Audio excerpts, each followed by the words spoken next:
వాణిజ్య ఒప్పందం ఖరారైనట్టు అమెరికా అధ్యక్షుడు డొనాల్డ్ ట్రంప్ ప్రధాని నరేంద్ర మోదీ చేసిన ప్రకటన దేశీయ స్టాక్ మార్కెట్లలో జోష్ను నింపింది. క్రితం సెషన్లో 943 పాయింట్ల పెరిగిన సెన్సెక్స్ వాణిజ్య ఒప్పందంపై ప్రకటనతో ఇవాళ ఏకంగా 2073 పాయింట్లు ఎగబాకింది.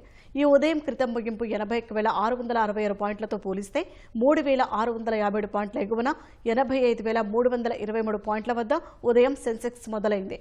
అదే ఊపులో దూసుకెళ్లిన సూచీ ఒక దశలో 4,205 పాయింట్ల లాభపడి 85,872 పాయింట్ల గరిష్ట స్థాయిని నమోదు చేసింది.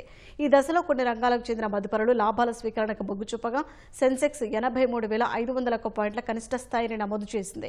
చివర్లో కాస్త కోలుకున్న సూచీ 83,739 పాయింట్ల వద్ద స్థిరపడింది. జాతీయ స్టాక్ ఎక్స్చేంజ్ సూచీ నిఫ్టీ క్రితం ముగింపు 25,088 పాయింట్లతో పోలిస్తే 1,220 పాయింట్ల ఎగువన 26,308 పాయింట్ల వద్ద ప్రారంభమైంది. తర్వాత అదే ఊపులో సాగిన సూచీ 1,252 పాయింట్లు పెరిగి 26,341 పాయింట్ల గరిష్ట స్థాయిని తాకింది. చివరకు 639 పాయింట్ల లాభంతో 25,727 పాయింట్ల వద్ద ముగిసింది.